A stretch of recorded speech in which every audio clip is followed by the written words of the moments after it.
Hello, YouTube. Hello, Facebook. This is Mark Holt from the Nostalgia Dirt series. And I have the great honor today of talking to somebody that, well, actually, two people that is near and dear to my heart.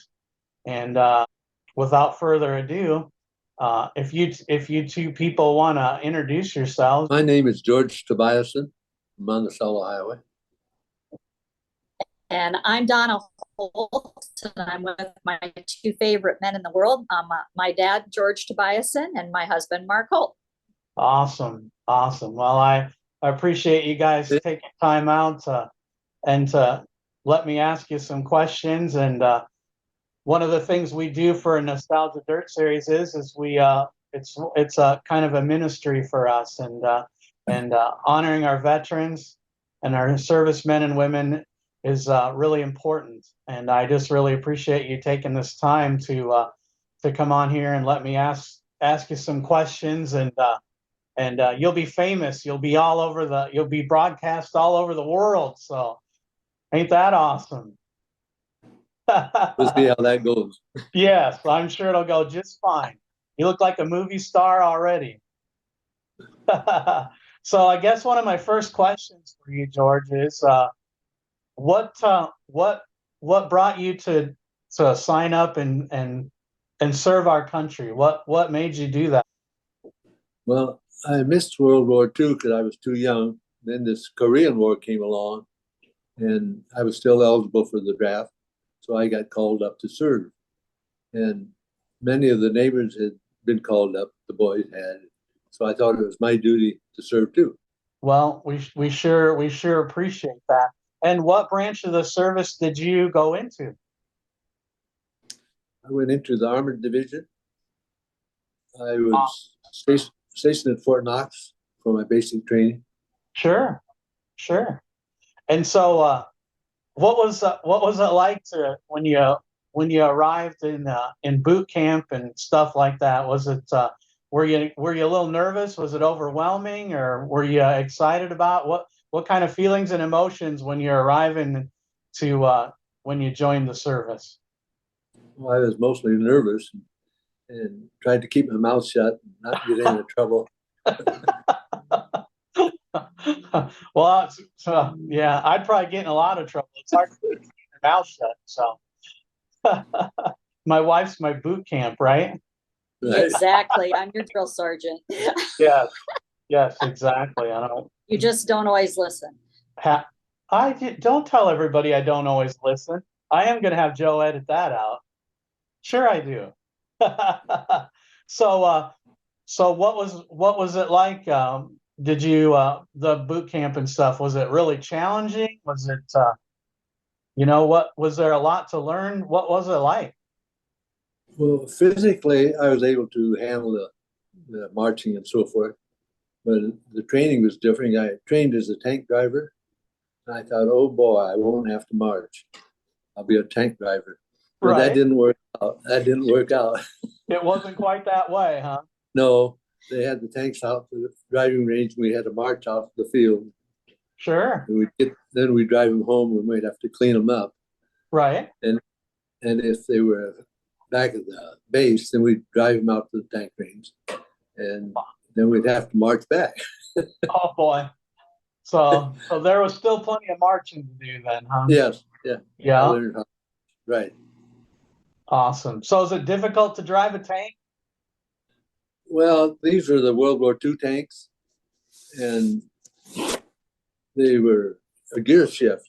I had 5 speed, and we ground a lot of gears. They were not easy to shift. Right, right. We ground a lot of gears. Sure. I suppose they probably have the automatic ones now, huh? Yes, yeah. I would imagine. Yes. Yeah. This was the handsome man on his tank. Wow, look at that dapper fella. Holy smoke.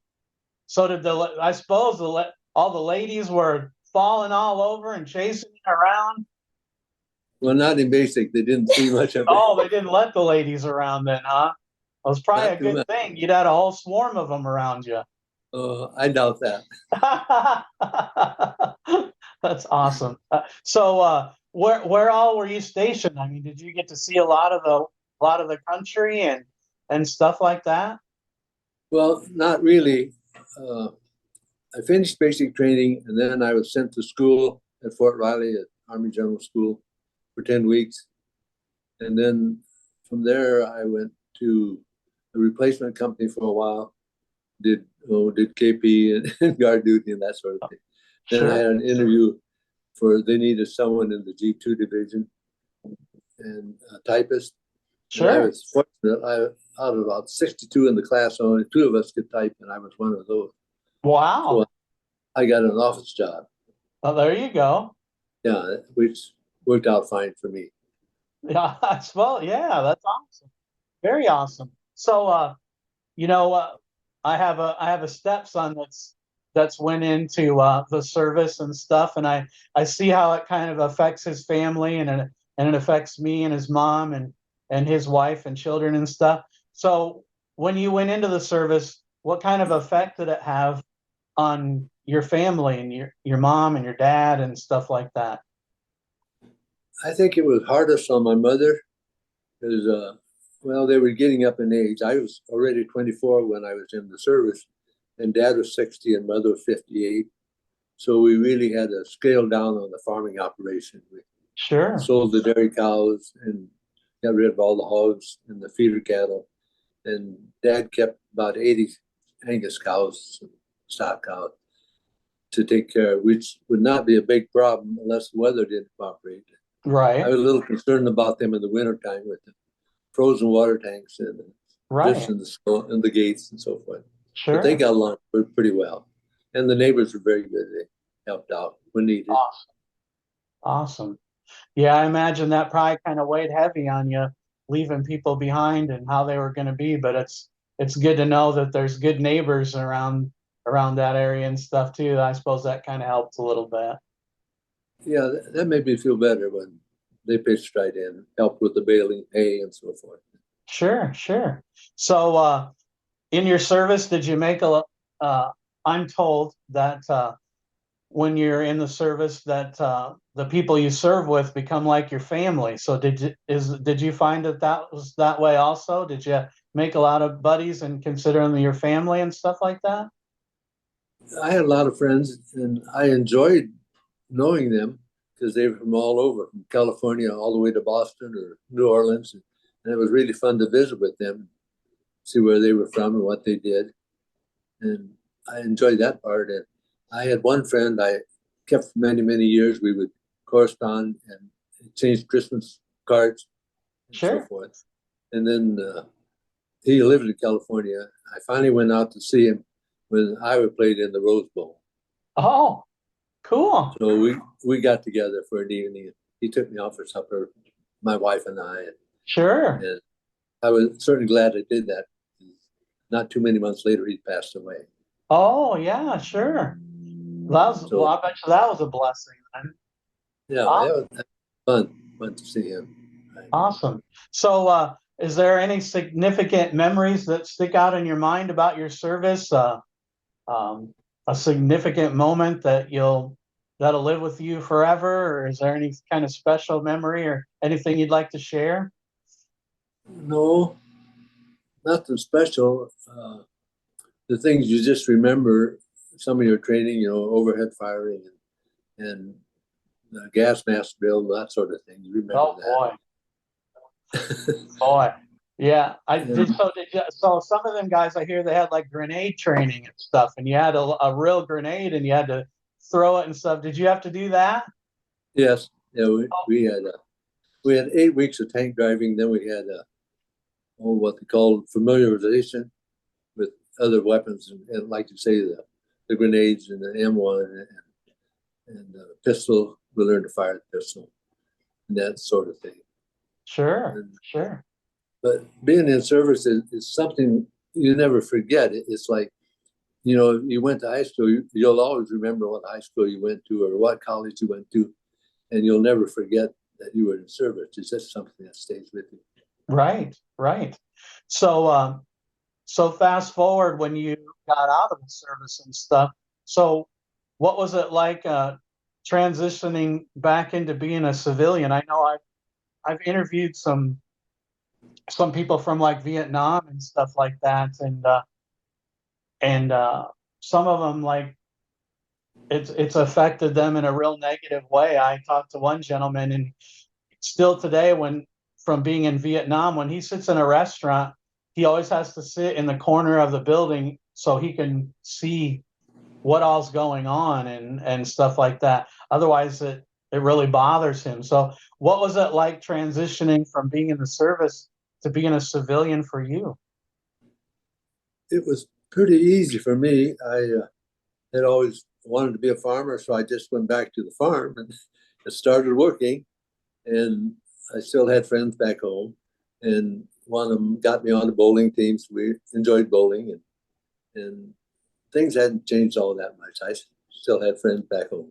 Sure, Remember, sure. So I'll ask you this question. So who was harder to work for, a drill sergeant or your dad? well, that's that's kind of a toss-up. Yeah, because I know my dad was pretty rough, so I'd say probably my dad would be harder to work for than a drill sergeant. I don't know, growing up. He's not here, so I can say my dad's not here, so I can say that kind of stuff. So yeah, but you went on an honor flight, I hear. Yes, and that was something I really enjoyed. It was a good day. It was well organized, and it didn't cost us anything. And we just enjoyed the day with other veterans and got to see all the monuments. And the World War II one was well designed, I thought. Sure. And the Korean one kind of struck me because it showed soldiers in battle gear marching through the field. Right. And that was kind of realistic. And then the Vietnam one with all the names, and there were items laid down beside people would bring, and the women's memorial, and I didn't realize they had all these other. They had a Air Force memorial, which was very striking. Sure. And they also had the Iwo Jima memorial done. That was very good. Yeah, we got to see a lot. It was a busy day. Sure. And we were so do you get nominated for that, or how do you get to be able to go on an honor flight like that? Well, at first they were taking all World War II veterans, and then they finally were running low on those, and they let some Korean veterans go, and that's when I got nominated to go. Sure. And we applied to go, and they accepted. Awesome. So so I kind of feel like people, I never was in the service, but I love my country, and I feel like a lot of times people take our freedoms for granted. And you gave your life for this service and became served our country and stuff like that. So how do you what would your message be to other people about America, and how do you feel about all that kind of stuff? I have a grandson in service now, and I think he'll be glad that he did that when he's through. And I feel it's a good thing to do. Not that I saw any combat or anything, but I felt I did a job that somebody had to do. Sure. And I felt good about spending my 2 years in the service. Awesome. Well, I know I'll speak for Nostalgia Dirt Series and myself. It means a lot to me and to a lot of other people around the world for that you did serve our country and stood up for our freedoms. In a lot of other countries, they can't do a lot of the things that we can do these days. Our First Amendment, our freedom of speech, and just all the freedoms we have. And I feel like Americans take that for granted sometimes. And so from Nostalgia Dirt Series, I just want to thank you for contributing to this beautiful country. I just want to thank you for that. You're welcome. Thank you. You bet. So it looks like you got some stuff to show off there. What do you got? Looks like you Well, got Show that first. when we went on our honor flight, we got a plaque. oh wow. The Collins company supported it. Sure. Wow, that's really neat. That's cool. Then my daughter-in-law had a friend that, or relative that made a book for me. That showed me Wow. how I looked 70 years ago. Just as handsome today as you ever were. And then Wow, that's really neat.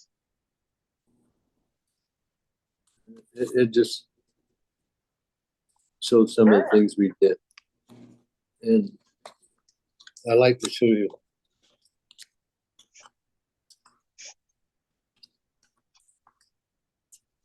I had a friend that I have coffee with often, and he was on the same flight. I Oh, enjoyed really? him. And my granddaughter was my guardian. The wife couldn't be your guardian. You had to have Sure. someone else. Right. That was her. And if I can find the one.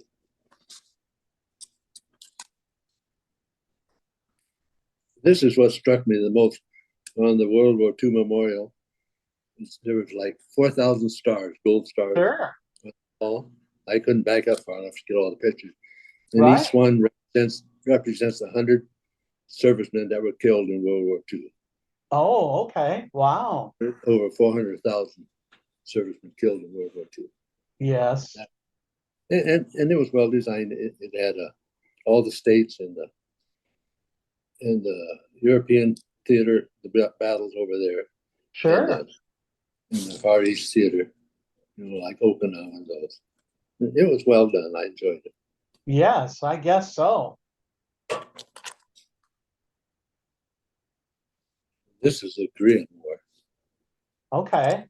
memorial, and I thought that was kind of true to life. I thought. Well, that shows some of them. And there was the Air Force one. Oh, wow. These That's are- really neat. Yeah, I had to take two pictures. I couldn't back up far enough. Then I put them together. Right.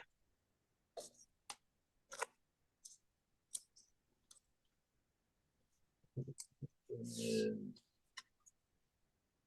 we were greeted in other places, and they gave me some pieces of the flag that had flown over the Capitol. And Sure. we just had a beautiful day that day we went. That sounds like And a then lot of fun. Then we had a big greeting at home, the band and so forth. And it was just a good day. I really enjoyed it. Wow.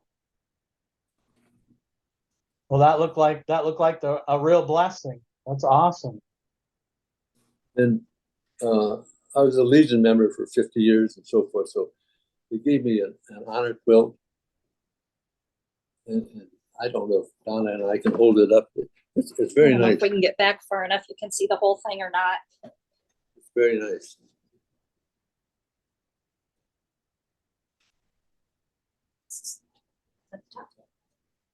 Wow. Wow. Boy, that's magnificent. Yes, the ladies did a lot of work on that. I appreciate guess. that.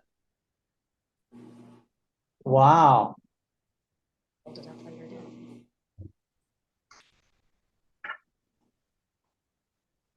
So that's about all I have to show, I guess. Wow. That was pretty amazing. So I was watching a seminar, and this gal was talking about honoring veterans and stuff like that. And